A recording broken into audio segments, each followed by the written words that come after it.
오늘 우리에게 주시는 하나님의 말씀은 신약 성경 누가복음 20장입니다. 오늘 우리에게 주시는 하나님의 말씀은 신약 성경 누가복음 20장 9절에서 18절까지 말씀 되겠습니다. 누가복음 20장 9절에서 18절까지 앞에 자막 보셔도 괜찮습니다. 제가 9절, 여러분이 10절 함께 교독하겠습니다. 그가 또 이 비유로 백성에게 말씀하시기 시작하시니라. 한 사람이 포도원을 만들어 농부들에게 새로 주고 타국에 가서 오래 있다가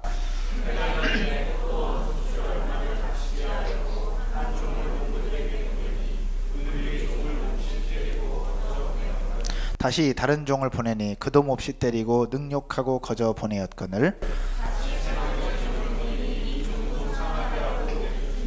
포도원 주인이 이르되 어찌할까? 내 사랑하는 아들을 보내리니 그들이 혹 그는 존대하리라 하였더니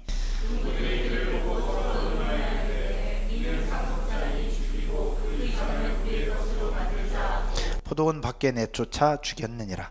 그런즉 포도원 주인이 이 사람들을 어떻게 하겠느냐?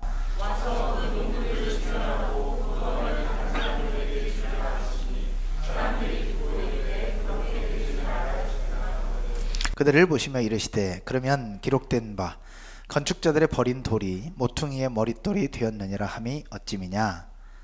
이 돌 위에 떨어지는 자는 깨어지겠고 이 돌이 사람 위에 떨어지면 그를 가루로 만들어 흩으리라 하시니라. 아멘. 오늘 봉독한 말씀을 가지고 내게 맡긴 포도원이라는 제목으로 말씀을 함께 나누도록 하겠습니다. 먼저 지난주 강원도 고성지방 그리고 속초지방의 산불로 수많은 사람들이 아픔을 맞게 되었습니다. 생각지도 못한 시간에 그런 큰 고통이 생겼습니다. 산은 물론이고요, 건물과 학교, 또 사진 기사를 봤더니 폐차장마저도 싹 새글이 다 타면서 잿더미로 변했더라고요.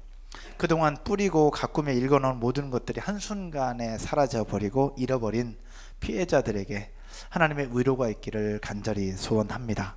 또 불을 끄기 위해서 고군분투하며 수고했던 소방대원분들 그리고 많은 군관 공무원들에게도 수고했다라고 전하고 싶습니다.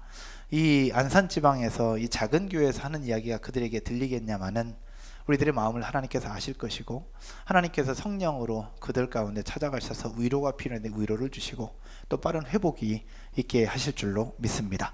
저는 산불 소식을 전하면서 들으면서 여러 생각들이 들었습니다. 왜냐하면 중학교 3학년 때 저희 집이 불이 나면서 전부 다 전소되었던 적이 있었기 때문에 불에 대한 아픔이 있습니다. 그래서 더 피부로 와닿았는지도 모르겠습니다. 마음이 아팠습니다. 그리고 한순간에 그냥 잿더미로 손 쓸 수 없이 그냥 그렇게 되는 부분들을 보면서 속상했습니다. 그러면서 또 여러 생각이 들었는데 저렇게 푸르른 산이 한순간에 잿더미로 변하는 모습들을 보면서 저 산을 만들기 위해서 가꾸기 얼마나 많은 사람들이 수고했을까. 5년, 10년, 20년, 30년 어떨 때는 50년, 100년까지도 그렇게 해오지 않았을까. 근데 산불로 한순간에 잿더미가 되는 부분들을 보면서 우리에게 주신 동산 잘 가꾸고 더 조심해야 되겠구나 라는 생각을 많이 하게 되었던 이번 한 주였습니다. 오늘 여러분들과 함께 나눌 본문은 바로 하나님께서 우리에게 주신 동산에 대한 이야기입니다. 하나님께서 우리에게 주신 동산, 잘 가꾸고 다듬어야 될 동산, 포도원의 이야기입니다. 소위 악한 포도원 농부들의 비유라고 불리는 말씀인데요, 이 비유는 예수님께서 그 사람들에게 비유로 가르쳐 주시면서 주의 교훈을 주시는 말씀이었습니다. 그 대상자들은 바로 당시 유대인들, 종교 지도자들이었습니다. 이 악한 농부들의 비유인데 이 비유는 공관복음서 전체에서 다 기록하고 있습니다. 공관복음서라고 하는 것은 마태복음, 마가복음, 누가, 요한복음 이 세 복음, 마태, 마가, 누가복음 이 세 복음서를 공관복음이라고 얘기하고 요한복음 포함하면 사복음서라고 얘기를 합니다. 즉 마태, 마가, 누가복음인 공관복음에서 다 기록을 하고 있는 것처럼 굉장히 유명한 비유의 말씀이죠. 오늘 본문의 내용은 이렇습니다. 한 주인이 포도원을 잘 만들어서 그 포도원을 농부들한테 맡기고 타국으로 떠납니다. 그냥 맡긴 것이 아니라 새로 주고 떠난 거죠. 그런데 그 포도원을 맡아서 관리하던 농부들이 그 새를 내지 않습니다. 그리고 잘 관리도 하지 않은 것 같고, 그래서 주인은 그 농부들이 세를 내지 않으니 자기의 종을 보내서 세를 새를 그 포도원으로 보냅니다. 근데 농부들은 자그마치 한 번도 아니고 두 번도 아니고 세 번이나 종들을 능욕하고 때리고 결국 괴롭게 합니다. 결국 주인이 어떻게 하느냐, 그러면 내 아들이면 괜찮겠냐 그러면서 아들 상속자를 포도원에 보내죠. 그러나 농부들은 그 아들마저도 포도원 밖으로 쫓아내어서 죽여버리고 맙니다. 결국 그들을 향한 주인의 심판이 떨어지는 그 부분들이 오늘 본문의 전체적인 내용이라고 볼 수 있습니다. 여기에 비유에서 등장하는 한 사람, 포도원을 만들었던 주인은 누구를 얘기하느냐? 하나님을 이야기합니다. 그리고 포도원을 맡아서 관리하던 농부들은 누구를 얘기하느냐? 당시 유대인들과 종교 지도자들을 가리키고 있고요.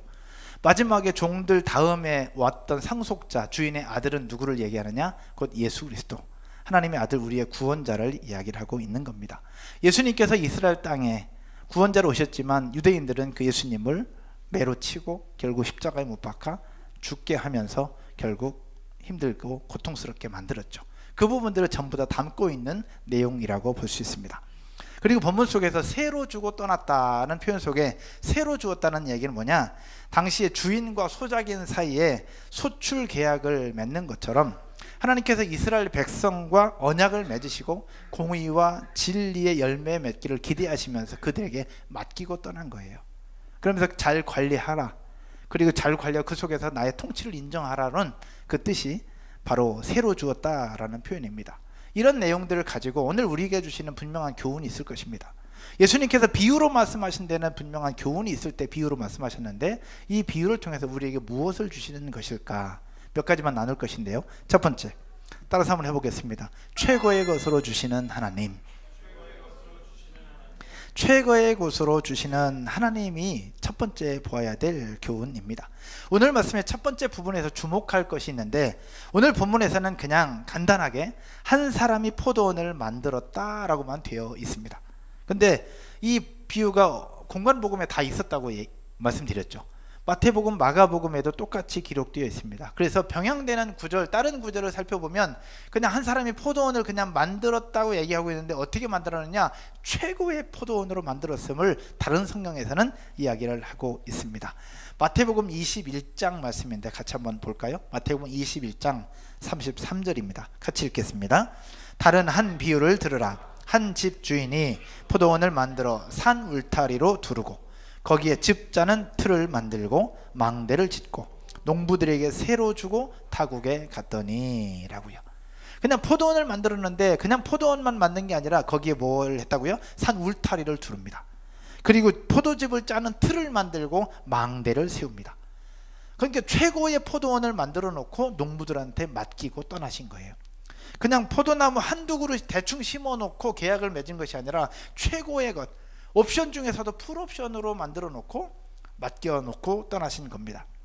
즉, 게다가 이 비유의 기초가 되는 구약 성경의 말씀을 보면 포도나무 중에서도 좋은 나무가 있고 그렇지 않은 나무가 있을 거 아니에요? 근데 구약 성경에 보면 이 나무를, 포도나무를 심었는데 포도나무도 극상품의 포도나무였다라고 성경은 이야기를 하고 있습니다. 한번 보시죠. 이사야서 5장 2절의 말씀입니다. 같이 한번 읽을까요? 땅을 파서 돌을 제하고 극상품 포도나무를 심었도다. 그 중에 망대를 세웠고 또 그 안에 술틀을 팠도다. 좋은 포도나무 맺기를 바랐더니 들포도를 맺었도다. 주인은 포도원을 만드실 때에 그냥 나무를 심었는데 그 심은 나무가 극상품의 포도나무였다라는 겁니다. 그러면서 좋은 열매를 맺기를 기대하고 맡겼는데 결국 이스라엘 백성들은 그쪽에 들포도, 그냥 황폐한 곳에 생겨난 그런 포도처럼 그냥 그렇게 대충 두고 말았던 부분들을 이야기를 하고 있는 것입니다. 이런 내용들을 종합해 볼 때 주인은 어떤 포도원을 맡겼느냐? 최고 중에 최고, 옵션 중에서 최고의 옵션, 풀옵션의 포도원을 만들고 그 포도원을 농부들한테 맡겼던 부분들을 볼 수 있다는 겁니다. 그러면 이 말씀을 통해서 우리에게 보여주고자 하는 것은 무엇이냐? 이스라엘 백성들은 하나님께서 주신 그 땅, 그 하나님께서 주신 포도원을 받을 때에 허접한 것을 받은 것이 아니라, 따라서 한번 해볼까요? 최고의 것으로, 가장 좋은 것으로, 가장 풍성한 것으로 받으셨다. 그들에게 가장 좋은 것, 가장 최고의 것을 그들에게 주셨던 하나님을 볼 수 있다라는 겁니다. 그러면 그때 당시 이스라엘 백성들에게만 그랬느냐? 오늘 이 시대를 살아가고 있는 우리들에게도 가장 좋은 것, 최고의 것으로 주시는 하나님임을 믿으시기를 주의 이름으로 축원드립니다. 전소님 에어컨 좀 켜주세요. 사랑하는 여러분, 하나님은 언제나 우리에게 최고의 것으로 항상 주세요. 여러분 이 사실 믿으십니까? 옆에 분들 한번 인사하십시다. 최고의 것으로 주십니다. 이렇게. 예, 항상 최고의 것으로 주세요. 어떠한 경우에도 우리에게 요구하실 때에 안 주시고 주시지 않은 상태에서 우리에게 요구하시는 법이 없습니다. 하나님은 항상 우리에게 최고의 것으로 주세요. 근데 그럼에도 불구하고 성도들 중에 또는 저도 그렇고 간혹 우리는 하나님께서 요구하시는 것에 대해서 불평하는 경우가 굉장히 많이 있다는 겁니다. 예를 들면 그래요. 우리가 먼 길을 가야 된다는 사명을 받고 하나님께 요구하시는 것들이 있습니다. 간혹 물질에 대해서, 또 건강에 대해서, 여러 가지 부분들에 대해서, 사명에 대해서 하나님께서 요구하시는 부분에 있어서 내가 반응해야 되고 감당해야 될 부분들이 있을 때가 있습니다. 예를 들면 그렇습니다. 먼 길을 가라고 말씀하실 때 우리는 왜 나한테 자꾸 먼 길을 가라고 하냐, 왜 딴 사람은 괜찮아 나한테는 자꾸 왜 먼 길을 가라고 하냐, 그렇게 불평하고 불만을 표출할 때가 있습니다. 여러분 있습니까? 없습니까? 있어요. 목사인 저에게도 있습니다. 그럴 때 그 불만을 표출하기 전에 우리에게 먼저 생각해야 될 것은 무엇이냐? 그 먼 길을 갈 수 있는 건강한 다리를 주셨음을 우리는 기억해야 된다는 겁니다. 하나님은 우리에게 먼저 좋은 것으로, 최고의 것으로, 풍성한 것으로 채워주신 후에 그것을 가지고 어떻게 쓰일 수 있는지 그것을 요구하고 있다는 것을 우리는 기억해야 된다는 거예요. 사랑하는 성도 여러분, 하나님께서 무엇인가를 요구하신다면 그것을 불평하거나 불만하기보다 먼저 곰곰이 앉아서 나에게 주신 것이 무엇인가, 내가 가지고 있는 것이 무엇인가, 나에게 베풀어 주신 것이 무엇인가를 곰곰이 먼저 한번 살펴보고 떠들어보고 그렇게 생각해보는 저와 여러분들이 되시기를 주의 이름으로 축원드립니다. 그렇게 생각해보면 우리가 생각지 못한 사이에 받은 게 너무너무 많이 있어요. 여러분 안 그렇습니까? 생각지도 못한 상태에서 받은 게 너무너무 많은데 우리는 받은 건 생각하지 못하고 내가 드릴 것만, 내가 해야 될 것만 생각하면서 불평불만할 때가 있다라는 것이죠. 성경 한 번 더 볼까요? 사무엘하 12장 8절입니다. 하나님께서 우리에게 주신 것들을 생각해 볼 때 얼마나 많은지를 한번 생각해 봐요. 같이 한번 읽겠습니다. 내 주인의 집을 내게 주고 내 주인의 아내들을 내 품에 두고 이스라엘과 유다 족속을 내게 맡겼느니라.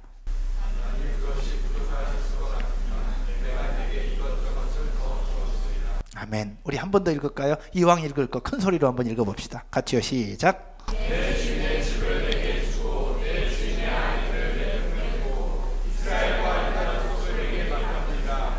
만일 그것이 부족하였을 것 같으면 내가 내게 이것저것을 더 주었으리라. 아멘. 그들에게 주셨는데 풍성하게 주셨어요.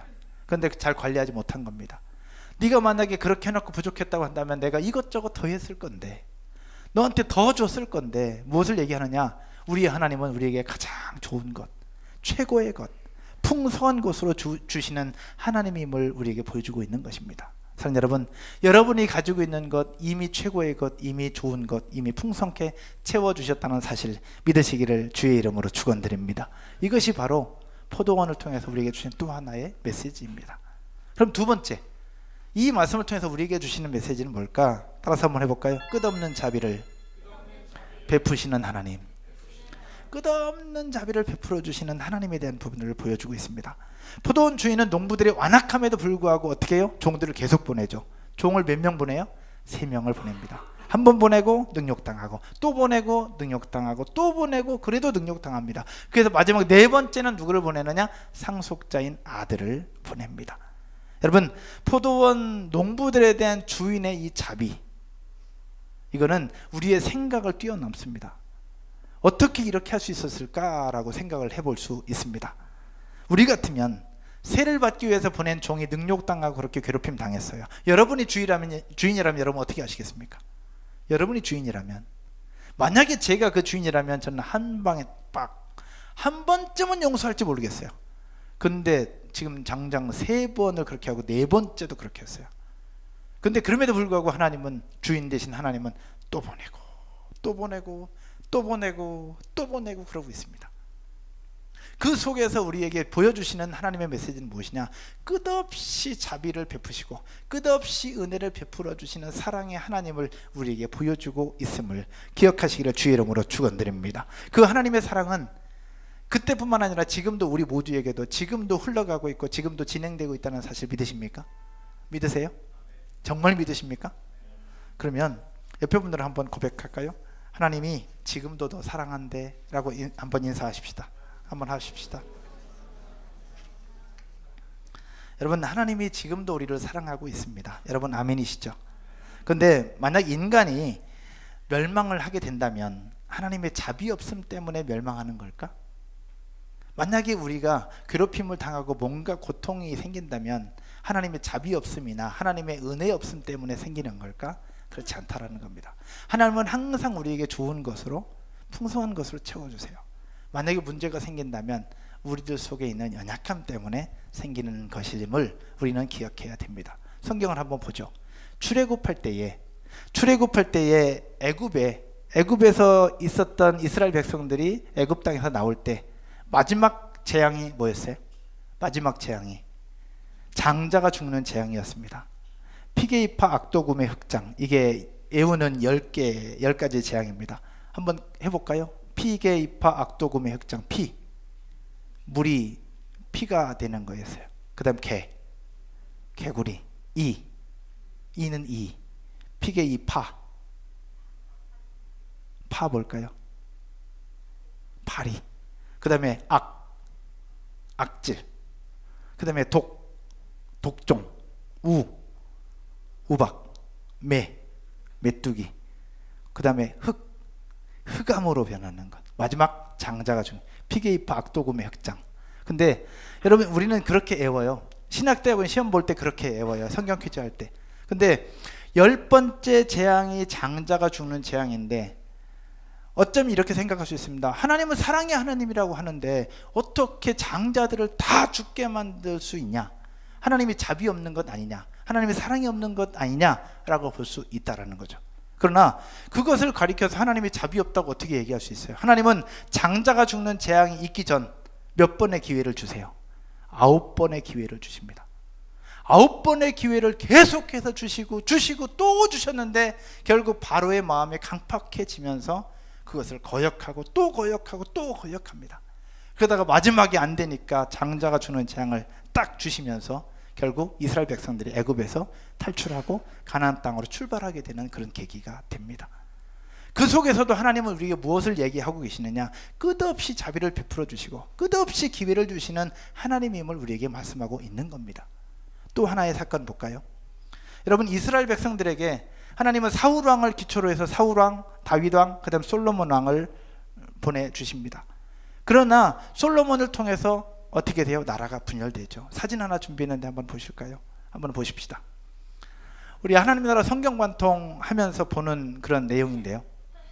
결국 사울 왕, 다윗 왕, 솔로몬 왕, 세 왕까지는 그래도 옵니다. 그러나 솔로몬 때부터 하나님의 명령에 거역하고 하나님의 통치를 인정하지 않으면서 결국 우상을 받아들입니다. 결국 이스라엘 백성들이 죄로 말미암아 어떻게 되느냐? 나라가 남유다와 북이스라엘로 분열이 돼요. 분열됐으면 거기서 깨닫고 하나님 앞에 잘 살고 하나님의 통치를 인정해야 되는데 결국 그 속에서도 계속해서 죄를 지으며 살아가요. 결국 그러니 어떻게 하느냐? 북이스라엘 땅에 하나님께서 선지자들을 보내주십니다. 엘리사를, 호세아를, 아모스를, 요나를.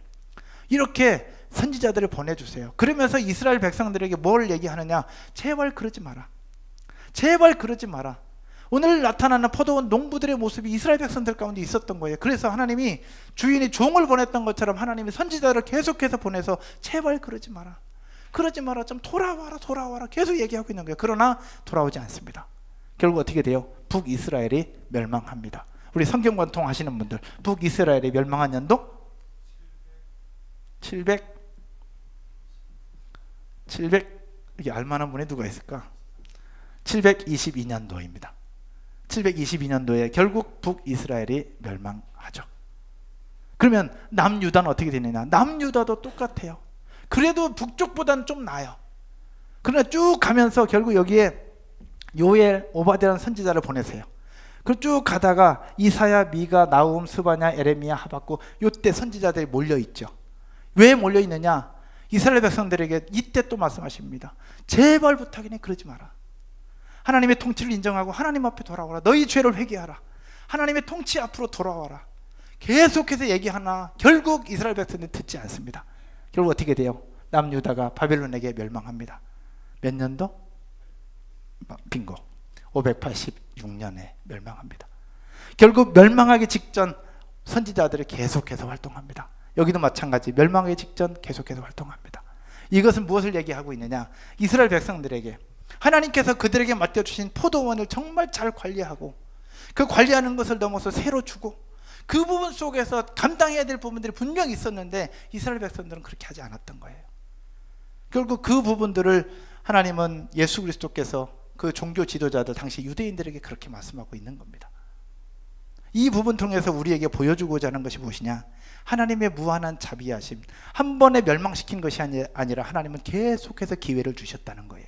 선지자들을 보내시고 또 보내시고 또 보내시고.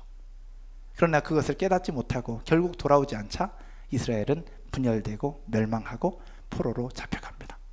여러분, 포로로 잡혀가면 끝날 것 같죠? 그렇지 않습니다. 보세요. 포로로 잡혀갔을 때 하나님은 다니엘과 에스겔을 또 준비시켜서 그 백성들로 하여금 또 돌아오도록 하십니다. 하나님의 무한한 자비하심을 이야기하고 있는 거예요. 사랑하는 여러분, 하나님의 무한한 자비하심, 오늘 우리가 사는 우리 인생 가운데도 지금도 계속되고 있다는 사실 믿으시기를 주의 이름으로 축원드립니다. 우리가 지금 살아있는 이유, 우리가 뭔가 잘해서가 아닙니다. 하나님의 끝없는 자비하심과 끝없는 사랑이 우리 가운데 지금도 있기 때문에 우리가 존재할 수 있고 살아있을 수 있는 거예요. 성경을 한번 볼까요? 베드로후서 3장 9절입니다. 베드로후서 3장 9절 말씀 같이 읽겠습니다. 시작.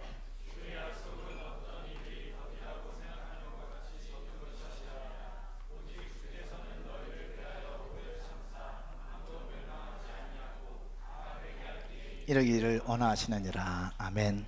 아멘이십니까? 어떤 사람들은 예수님이 왜 이렇게 더디게 오시냐라고 말씀할 수 있습니다.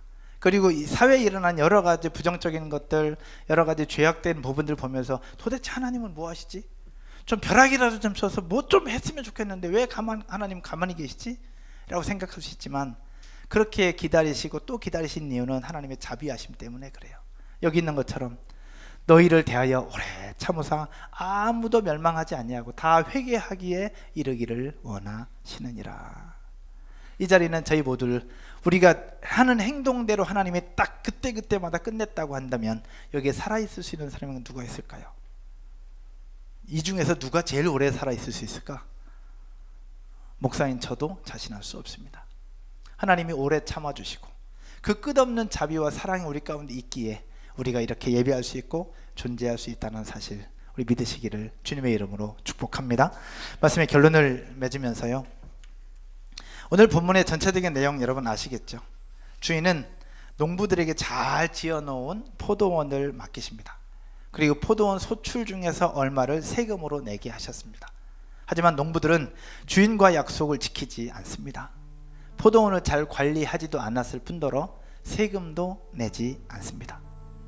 결국 악한 농부들은 선한 주인의 은혜에도 불구하고 이를 무시하고 결국 더 큰 탐욕으로 악행을 거듭하면서 마지막으로 보냈던 그의 아들 예수 그리스도마저 죽음으로 내몰죠. 결국 주인의 뜻을 거부하다가 마침내는 멸망하게 됩니다. 이걸 이스라엘의 역사를 이야기하고 있고 당시 유대 지도자들을 가리키고 있습니다. 그럼 이 땅에 살고 있는 우리들에게 하나님께서 주시는 말씀이기도 한데 이 말씀을 우리에게 적용해 볼 때에 우리는 어떤 생각들을 해볼 수 있을까? 여러 가지 고민들을 해봤습니다. 그리고 묵상을 해보았습니다. 그 중에 하나, 하나님께서 이스라엘 백성들에게 포도원을 가장 좋은 포도원을 만들어서 맡기셨다고 하는데 그럼 나에게 있어서 포도원은 무엇일까라는 것이었습니다. 여러분에게 있어서 하나님이 맡겨주신 포도원은 무엇일까요? 저에게 있어서 맡겨주신 포도원은 과연 무엇일까? 제게 있어서 포도원은 첫 번째는 제 아내였습니다. 하나님께서 최고의 것으로 만들어서 이 세상에서 가장 아름답게 만들어 저에게 주셨던, 여러분의 표정을 보니 아무도 안 믿는 것 같은데 믿거나 말거나 저는 그렇게 믿고 있습니다. 최고의 것으로 만들어서 저에게 붙여주신, 저에게 맡겨주신 첫 번째 포도원 제 아내였습니다. 아멘이십니까? 아멘 안 해도 됩니다. 여러분에게 최고가 아니라 저에게 최고니까. 또 포도원이 있었습니다. 저에게 주신 두 자녀들이 저의 포도원이었습니다.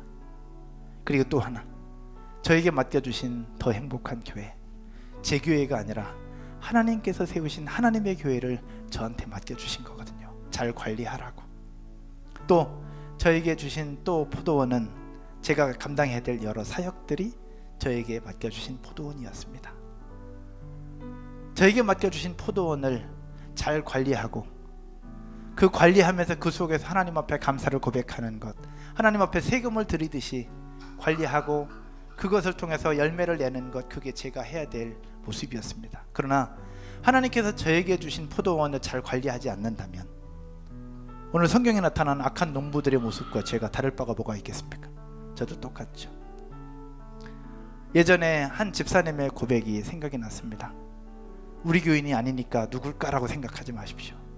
예수를 믿기 전 사업을 하면서 술과 담배로 그 모든 스트레스를 받을 때 집에 들어가서 아내를 때리고 폭행하며 괴롭게 했던 때가 있었다는 이야기를 했습니다. 그러다가 하나님 말씀을 들으면서 나에게 맡겨주신 포도원이 내 아내였구나라는 생각도 들면서, 하나님이 내 아내를 나에게 포도원으로 맡겨주셨는데 내 아내인 포도원을 내가 황폐하게 만들고 폭행하고 그렇게 고통스럽게 만들었구나라는 생각들로 회개하면서 이제는 예수님 잘 믿고 자기 인생에 있어 자기 아내가 최고라는 고백을 드렸던 그 집사님의 고백이 생각이 났습니다. 저에게 있어서 성도들을 돌보고 교회를 섬긴다는 이름 아래 제 아내를 불행하게 한다면 저는 악한 농부입니다. 마찬가지로 다른 일들 때문에 우리 성도들이 불행하다면 저 또한 악한 농부가 되죠. 자녀들도 마찬가지입니다. 제 스스로를 한번 돌아봐야 된다라는 거죠. 그러면 여러분들에게 있어서 포도원은 누구입니까? 그리고 무엇입니까? 여러분에게 있어서도 포도원은 여러분의 아내요, 여러분의 남편이 첫 번째 포도원이 아닐까요? 여러분이 아내고 남편 첫 번째 포도원일 겁니다. 혹시 여러분 중에 여러분에게 맡겨주신 포도원, 여러분이 인정하든 안 하든 최고의 사람으로, 최고의 것으로 붙여주신 사람이 여러분의 아내요, 여러분의 남편입니다. 아멘이십니까? 왜냐하면 최고의 것이니까 반했고 거기서 결혼한 거 아닙니까? 그때는 최고였는데 살아보니까 아니더라, 그런 건 없잖아요. 그때도 최고였고 지금도 최고인 거예요. 근데 그때 최고의 모습으로 만났는데 살아보니까 아니더라, 그거는 그분의 잘못이 아니라 내 책임인 거예요. 나에게 주신 포도원을 잘 관리하지 못한 농부의 책임인 거죠. 안 그렇습니까? 내 아내와 남편, 또 내 자녀들, 그리고 무엇보다 나에게 맡겨주신 내 회사, 여러분에게 맡겨주신 회사, 여러분이 다니는 직장도 하나님께서 여러분에게 주신 포도원입니다. 잘 관리하라고. 그리고 그 회사를 다니면서 주신 수입을 하나님 앞에 세금으로 드리라고. 내가 일하는 우리 회사, 내가 경영하는 우리 기업, 하나님께서 나에게 맡겨주신 포도원입니다. 우리가 맡아 섬기고 있는 우리 셀도 나에게 맡겨주신 포도원이고, 우리가 섬기는 교회도 나에게 맡겨주신 포도원입니다. 이 나에게 맡겨주신 포도원 잘 관리하고 좋은 열매를 맺게 할 때에 놀라운 하나님의 은혜와 축복이 있을 줄로 믿습니다. 그러나 그 포도원을 우리에게 주셨는데 잘 관리하지 못하고 하나님 앞에 드려야 될 것을 드리지 않은 채 내 마음대로 내 뜻대로 산다면 오늘 성경에 나타난 농부와 다를 바가 무엇이겠습니까? 여러분, 스스로 한번 돌아보십시다. 이제 2주가 지나면 부활절입니다. 해마다 찾아오는 부활절, 그냥 지나가는 부활절이 되지 않았으면 좋겠습니다. 우리를 위해서 예수 그리스도께서 십자가에 달려 죽으셨고 부활하심으로 새로운 인생, 새로운 삶을 살게 하신 예수 그리스도, 우리 가운데 지금도 오셔서 변함없는 은혜를 베풀어 주시고 최고의 곳으로 채워주시며 지금도 변함없이 우리를 사랑하시는 예수 그리스도, 그 예수 그리스도를 묵상하며 기억하며 그렇게 보내는 부활절이 되었으면 좋겠고, 그 부활절을 준비하는 저와 여러분 되시기를 주의 이름으로 축원드립니다. 축원드립니다. 우리 자리에서 일어나셔서 같이 한번 찬양 드리고 우리 기도하십시다.